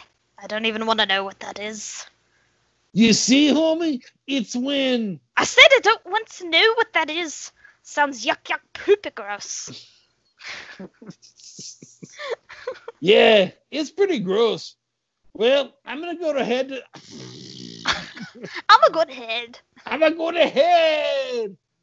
Yeah, it's pretty gross. I'm gonna head to the bathroom to rub one out thinking about lovely thong butts. Hey, you guys coming in 10 minutes. I should be done with my sticky dicky by then. I'm glad I looked up and saw your face. This next one's both me and Leprechaun. Don't really need to know that, but we'll see you soon. You better show up, Terrifying Brian, or you'll fucking regret it. I'll be there. Anything to help out Tough Carlos and his friend. I don't know if that voice was the same. 10 minutes pass, and Leprechaun and Terrifying Brian head to the bathroom. They walk in and hear Tough Carlos talking to himself. Woo! Yeah, take that, my pecker. I'm a messy essay. Shit, sorry. Take that, my pecker. Okay, Tough Carlos, wrap it up. We're in here. Hold on. Let me clean my hands, vato. They hear him slurp, and he walks out and says, "Ugh, yummy in my tummy. Nothing beats dessert after a meal." Man, I love dessert. What was it? Is there more? Leprechaun runs to a toilet and throws up. That was just terrifying, Brian. Jizz? Is that like Italian or something? No, man. That shit's straight Mexican. I want to try. Leprechaun throws up again and says, Grab him, Tough Carlos. Let's do this. I don't know what accent that was. Grab me? What are you going to do to me? Shut the fuck up, Holmes. There's a lot of Holmes in this. Tough Carlos wraps him up and takes him to the ground. Leprechaun runs over and says, I'll eat your gold teeth like a trick-or-treater eats a heath. "Ha ha! No! Not my gold teeth! They make me look like a popular rap hip-hop boy! Run DMC are my dream dads!" Leprechaun bites his entire mouth and jaw off and chews and swallows. He says, "Oh,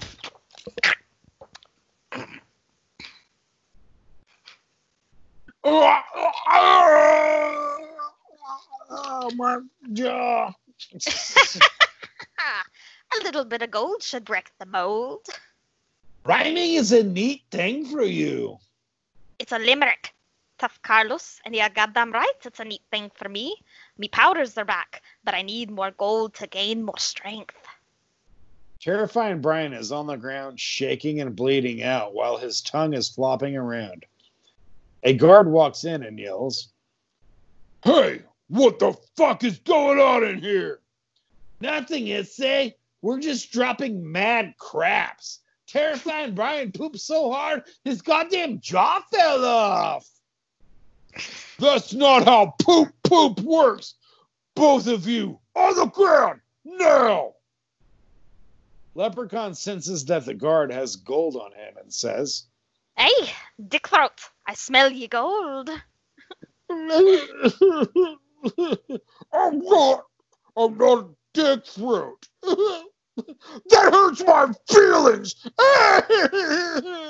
The guard pulls out his baton and swings it at Leprechaun. Leprechaun catches it in his mouth. "Take this, you rude baby boy."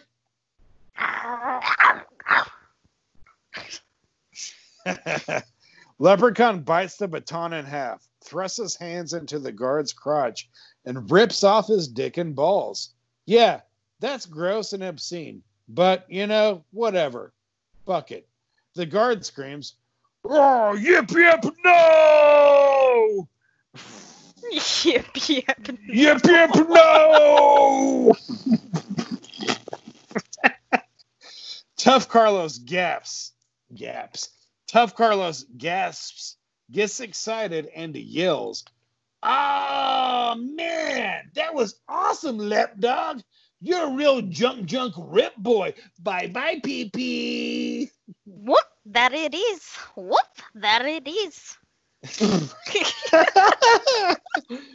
Oh, shit, that's great. They slap some skin and yell, Get it, girl. Get it, girl, yeah." Leprechaun picks up the dick and balls, pulls off a golden cock ring, and eats it, while and eats it while the guard falls and bleeds to death and mutters, I'm going to heaven to be with my pappy pap and my my Mima. Dying breath. Leprechaun swallows and says, Yummy in my tummy. Dick and balls give me the power of Irish falls. rhyming is a neat thing for you. Heard you the first time, Tough Carlos. Maybe shut the fuck up with that. Orale, lip, lip. Lip, lip. Leprechaun looks at the dick and balls and smiles. Then he quickly moves it to his face and aggressively makes out with him.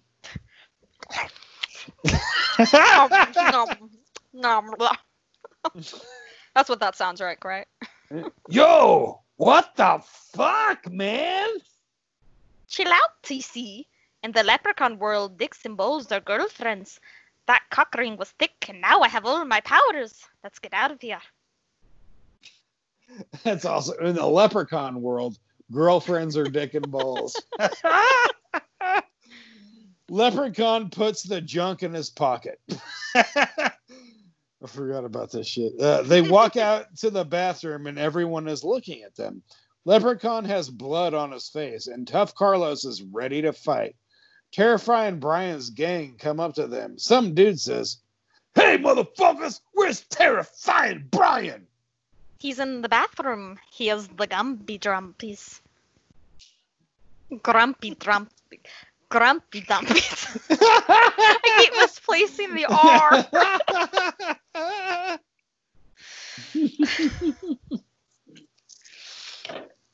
Okay. Yeah, he's fucking dead, Holmes. Wait to be subtle. Shit, I'm trying to get my paper.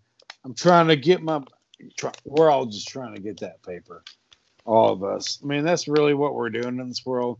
Everything's closed down because of the pandemic, and We just trying to get some motherfucking paper. I mean, times are tough with Trump in the office. Nothing's looking good, and just trying to get some paper. All right.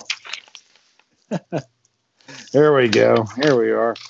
Way to be subtle is what you said last. Say that one more time. Wait to be subtle. You fucking killed him! Let's kill these assholes.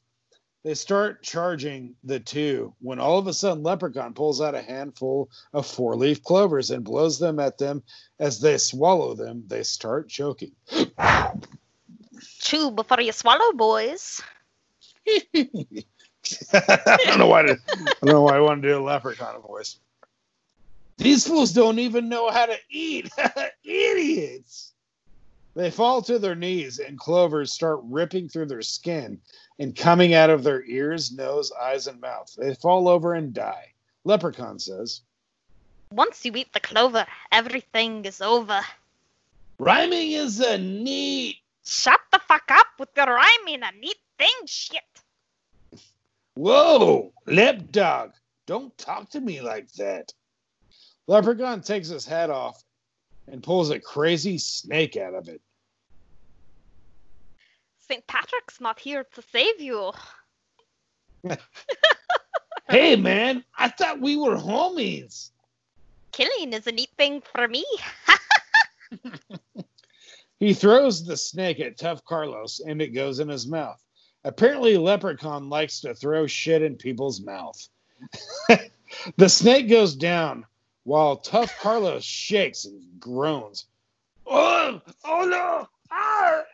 Orale! Oh no! Oh, get that at me! Oh! God damn it. The snake works its way down his body and out of his asshole.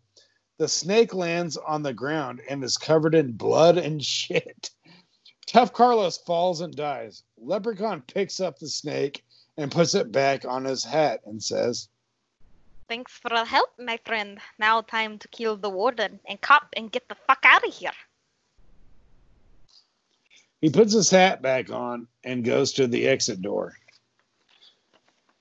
Everyone stays out of his way because they're scared, because they'll die next. He waves his hand at the door and it magically unlocks and opens. He turns and says, "You're free to go, boys." They all cheer and follow him out to start a prison riot. They take out the crybaby guards while Leprechaun heads up to the warden's office. Interior, warden's office. Warden and cop watch the security screens and are freaking out. Cop says, "Oh, shit, knockers! What are we gonna do?" "Get your gun ready. Let's kill this little bastard." Let's pump this tank full of lead. We're gonna be some shoot, bang bubbies. True friends. We haven't killed together. We haven't killed together in a while. It'll be like the olden days. Shitting, yes. Warden and cop stand pointing their guns at the closed door while Leprechaun approaches. Leprechaun knocks on the door and says, "Open up the door. I have come to create gore." Cop says from the other side, "It sounds like robbing is a neat thing for him." Leprechaun puts his hand on his face and says, "God damn it." That's not a leprechaun voice. "God damn it. I guess no more limericks around humans." It's you. Wait, I'm in the wrong spot. Wait, fuck. No, you're right, sorry. "God damn it. Oh, I guess shit. no more lyrics around humans. Come on in, Leprechaun. Let's have a chat." Leprechaun walks in and the warden screams, "Freeze right there, shitbag." "Move closer and I'll shoot you real damn bad." "Is that so, Officer Pissface?" Hey! There's not pee-pee on my face. If there was, I can smell it. Maybe there's pee-pee inside of your eyes. You're such a cum sipper. I'm not that either. I don't sip cum. I chug cum like a big, bad, grown-ass man.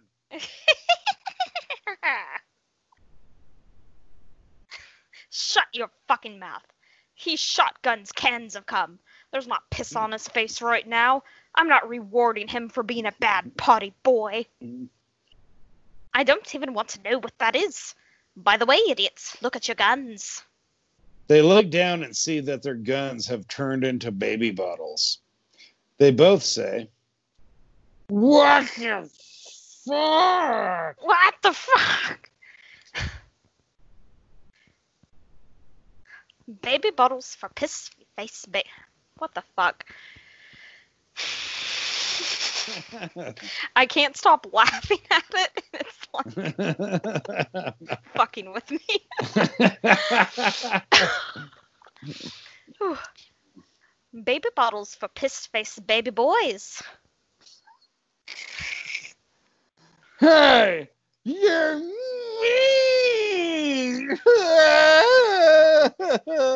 Cop lays on the ground and cries loudly, "You jerkhead! You jerkhead!" Time to die, Warden. Warden throws the baby bottle at Leprechaun, and he catches it. He opens the lid, takes a drink, and spits it in the warden's face. It starts burning his face, and he screams, "Ah! It burns! It must be expired! You have to check the date!" "I've made your face melt. The burnt skin I have smelt." Warden falls and dies. Cop says, "Rhyming is a neat thing for you." All right. Time to put an end to you. Open off, Officer Piss. Shit just started crying. Leprechaun opens his pants and pisses. Or wait, what? Oh yeah, Leprechaun. Leprechaun opens his pants and pisses on his face. It's a long pee, and he's drowning in it. Cop says in a gurgling, choking voice, "I guess I'm a piss face after all. I take back all those tears."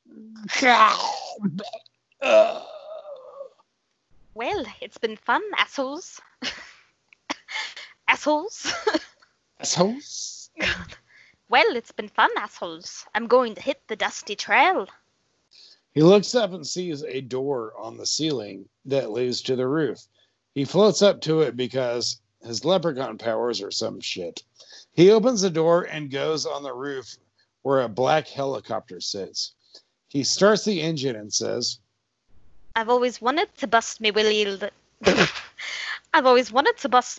nuts on one of these things. He pulls out the guard's dick and balls from his pocket and says, Well, new girlfriend, time to bust out the throbber here in this here chopper. He does a quick bang sesh with a junk and flies into the distance.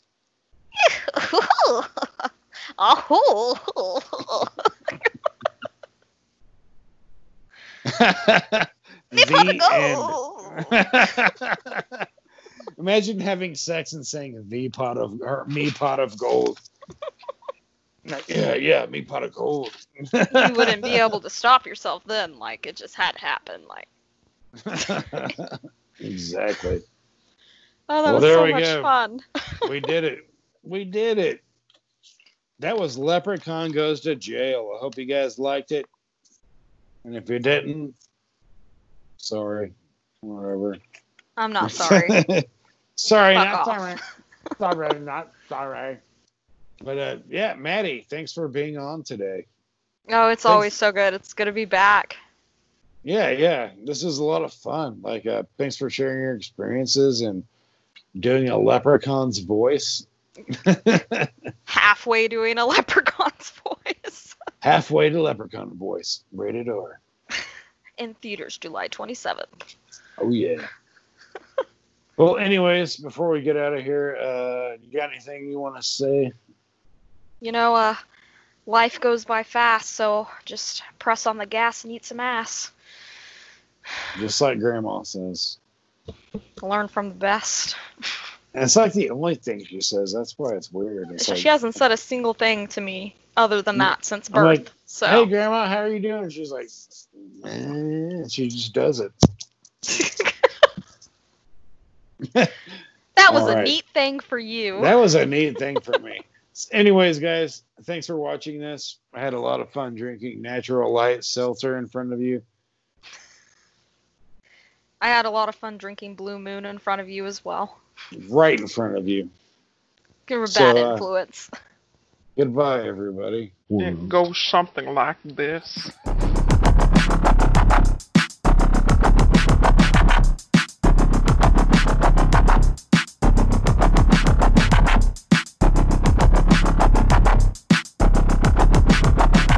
Don't know the power of the dark side.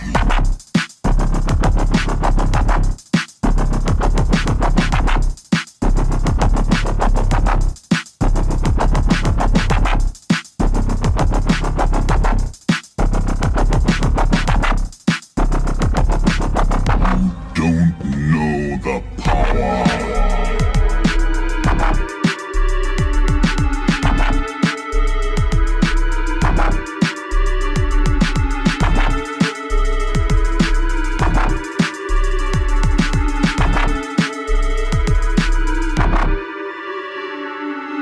Don't be too proud of this technological terror you've constructed. The ability to destroy a planet is insignificant.